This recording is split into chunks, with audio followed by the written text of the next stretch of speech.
আজ আমরা পৃথিবীর আভ্যন্তরীণ গঠন ওই চ্যাপ্টার থেকে যে শর্ট কোশ্চেন গুলো আছে ওই কোশ্চেন গুলো আজকে আমরা আলোচনা করব।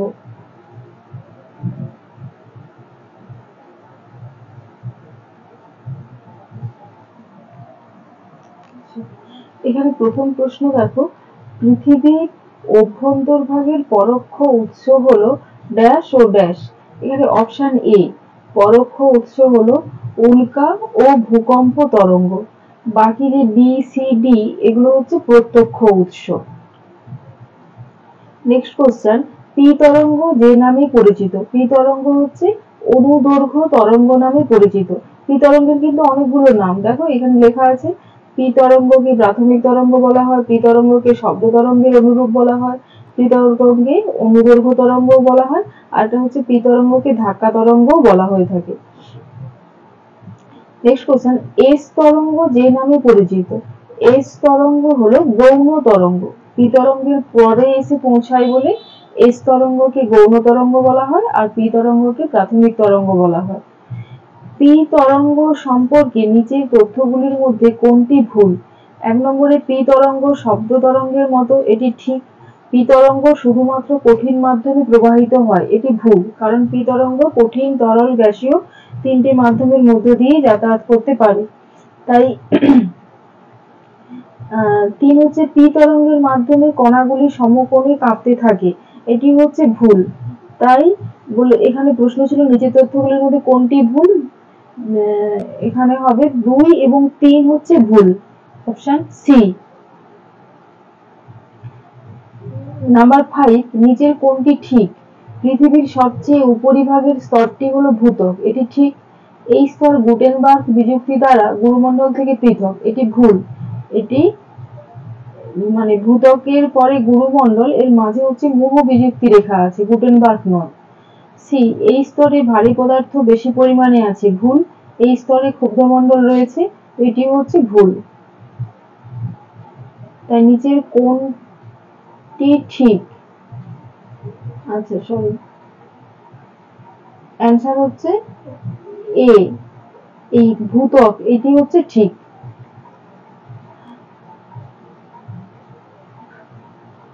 পৃথিবীর অভ্যন্তরভাগের স্তরগুলি পরপর সাজালে কোন বিকল্পটি সঠিক হবে। তাহলে প্রথমে কি হবে, ভূত্বক, তারপরে হচ্ছে গুরুমণ্ডল, তারপরে বহিঃকেন্দ্রমণ্ডল, তারপরে অন্তঃকেন্দ্রমণ্ডল, মানে 1 4 2 3, অপশন বি। পৃথিবীর অভ্যন্তরভাগের স্তরগুলি সঠিক বিন্যাস লেখো। তাহলে প্রথমে ভূত্বক, তারপরে গুরুমণ্ডল, তারপরে হচ্ছে তোমার গুরুমণ্ডলের পরে হবে বহিঃকেন্দ্রমণ্ডল, তারপরে অন্তঃকেন্দ্রমণ্ডল, অপশন ডি। প্রাথমিক তরঙ্গ কোন তরঙ্গের অনুরূপ। প্রাথমিক তরঙ্গ হচ্ছে অপশন বি, শব্দ তরঙ্গের অনুরূপ। আর আলোক মানে এস তরঙ্গ হচ্ছে আলোক তরঙ্গের অনুরূপ। এখানে মহাদেশীয় ভূত্বক হবে শিয়াল, মহাসাগরীয় ভূত্বক হবে সীমা, কেন্দ্রমণ্ডলের প্রধান উপাদান নিকেল এবং ফেরাস বলে একে সংক্ষেপে নিফে বলা হয়, আর অ্যাস্থনোস্ফিয়ার হলো এর অপর নাম ক্ষুব্ধমণ্ডল। তাহলে 1 এর হচ্ছে বি, 2 এ হচ্ছে এ, 3 হচ্ছে ডি, আর 4 হচ্ছে সি।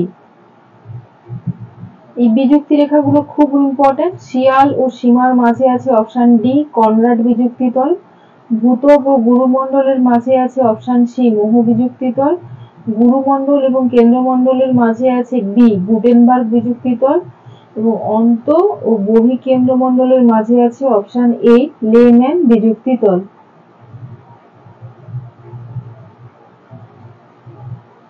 কোশ্চেন 11, গুরুমণ্ডলের নিচে পৃথিবীর অভ্যন্তরভাগের সর্বশেষ ভারী স্তরটি হলো কেন্দ্রমণ্ডল, এটি সঠিক, কারণ এই স্তরে লোহা এবং নিকেল দ্বারা গঠিত, এটিও সঠিক। তাই অপশন এ এবং বি উভয়ই সত্য এবং আর এ এর সঠিক ব্যাখ্যা। কোশ্চেন নাম্বার 12, অ্যাস্থনোস্ফিয়ার হলো ম্যাগমার প্রধান উৎস, এটি ঠিক। বহিঃকেন্দ্রমণ্ডল কঠিন পদার্থ এবং অন্তঃকেন্দ্রমণ্ডল তরল পদার্থ দিয়ে গঠিত, এটি ভুল, কারণ বহিঃকেন্দ্রমণ্ডলই হচ্ছে তরল পদার্থ এবং অন্তঃকেন্দ্রমণ্ডল কঠিন পদার্থ দিয়ে গঠিত। তাই এটির অপশন হবে সি, এ সত্য আর মিথ্যা, কারণ আর এ এর সঠিক ব্যাখ্যা নয়। অন্তঃকেন্দ্রমণ্ডলের পদার্থসমূহ কঠিন অবস্থায় রয়েছে কারণ এই স্তরে উষ্ণতা অধিক হলেও চাপ খুব বেশি। উষ্ণতা অধিক হলেও এখানে চাপ হচ্ছে বেশি, এই দুটোই হচ্ছে ঠিক অপশন।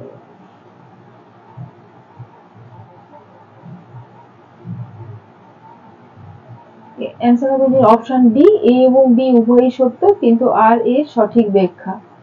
আচ্ছা, নিচের লেখচিত্র, এই ছবিটার মধ্যে আমরা পৃথিবীর অভ্যন্তরভাগের গঠনের সমস্ত বৈশিষ্ট্য বা যা কিছু জানার কিন্তু এই ছবিটা থেকে অধিকাংশ কোশ্চেনের অ্যান্সার পেয়ে যাবো। এখানে দেখো প্রথমে হচ্ছে ভূত্বককে দুটো ভাগে ভাগ করা হয়েছিল, ওপরেরটা মহাদেশীয় ভূত্বক, নিচেরটা হচ্ছে মহাসাগরীয় ভূত্বক, তার মাঝে আছে কনরাড বিযুক্তি, তারপরে ভূত্বকের নিচে আছে গুরুমণ্ডল, এর ওপরের অংশকে বলা হয়েছে ঊর্ধ্ব গুরুমণ্ডল, নিচের অংশকে বলা হয়েছে নিম্ন গুরুমণ্ডল, এর মাঝে আছে মোহ বিযুক্তি রেখা।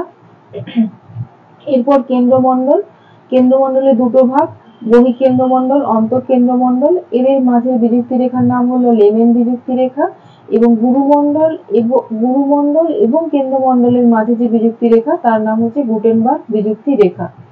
এই গভীরতা গুলো দেখো, ভূত্বকের গভীরতা গড়ে 33 কিলোমিটার বা কোথাও দেখবে এটি 40 কিলোমিটার পর্যন্ত ধরা হয়েছে, আর গুরুমণ্ডলের গভীরতা হচ্ছে 2900 কিলোমিটার, এখানে ওই 1891 লেখা আছে। এই ঊর্ধ্ব গুরুমণ্ডল 700 কিলোমিটার পর্যন্ত আমরা ধরে থাকি, তারপরে হচ্ছে 5149 পর্যন্ত বহিঃকেন্দ্রমণ্ডল এবং 6371 কিলোমিটার গভীরতা পর্যন্ত অন্তঃকেন্দ্রমণ্ডল বিস্তৃত।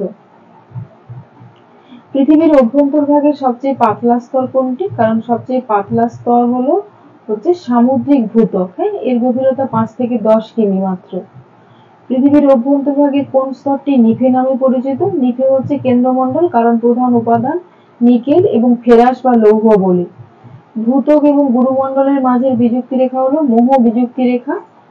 গুটেনবার্গ হচ্ছে গুরুমণ্ডল এবং কেন্দ্রমণ্ডলের মাঝে, কনরাড হলো শিয়াল আর সীমা, আর লেমেন হলো বা লেহমেন হলো বহিঃকেন্দ্রমণ্ডল এবং অন্তঃকেন্দ্রমণ্ডলের মাঝের বিযুক্তি রেখা। পৃথিবীর অভ্যন্তরভাগে ম্যাগমার প্রধান উৎস হলো অ্যাস্থনোস্ফিয়ার, অপশন সি। পৃথিবীর অভ্যন্তর সম্পর্কে সর্বাধিক বিজ্ঞানসম্মত ধারণার উৎস হলো অপশন ডি, ভূকম্প তরঙ্গ। পৃথিবীর অভ্যন্তরভাগের তথ্যের একটি প্রত্যক্ষ উৎস হলো খনি। পৃথিবীর অভ্যন্তরভাগের তথ্যের একটি পরোক্ষ উৎস হলো ভূ অভ্যন্তরভাগের চাপ। শুধুমাত্র ভূত্বকে প্রবাহিত ভূমিকম্প তরঙ্গের নাম হলো অপশন ডি, এল তরঙ্গ। এল তরঙ্গকে পৃষ্ঠ তরঙ্গ বলা হয় কারণ এটি ভূত্বক বা ভূপৃষ্ঠের উপর দিয়ে চলাচল করে। ভূমিকম্পের এস তরঙ্গ পৃথিবীর কোন স্তরের মধ্য দিয়ে চলাচল করতে পারে না? এস তরঙ্গ কেন্দ্রমণ্ডলের মধ্য দিয়ে চলাচল করতে পারে না, কারণ কেন্দ্রমণ্ডলের যে বাইরের অংশটা বা যা আমরা বহিঃকেন্দ্রমণ্ডল নামে পরিচিত, ওই অংশটি হচ্ছে তরল অবস্থায় আছে, আর আমরা জানি এস তরঙ্গ তরল মাধ্যমের মধ্য দিয়ে চলাচল করতে পারে না। 23, মহাদেশীয় ভূত্বক কোন শিলা দ্বারা গঠিত? মহাদেশীয় ভূত্বক হচ্ছে গ্রানাইট শিলা দ্বারা গঠিত, আর মহাসাগরীয় ভূত্বক ব্যাসাল্ট শিলা দ্বারা গঠিত। শিয়াল ও সীমার সংযোগস্থলে রয়েছে অপশন সি, কনরাড বিযুক্তি রেখা। শিলামণ্ডল বলতে বোঝায় ভূত্বক এবং ঊর্ধ্ব গুরুমণ্ডল।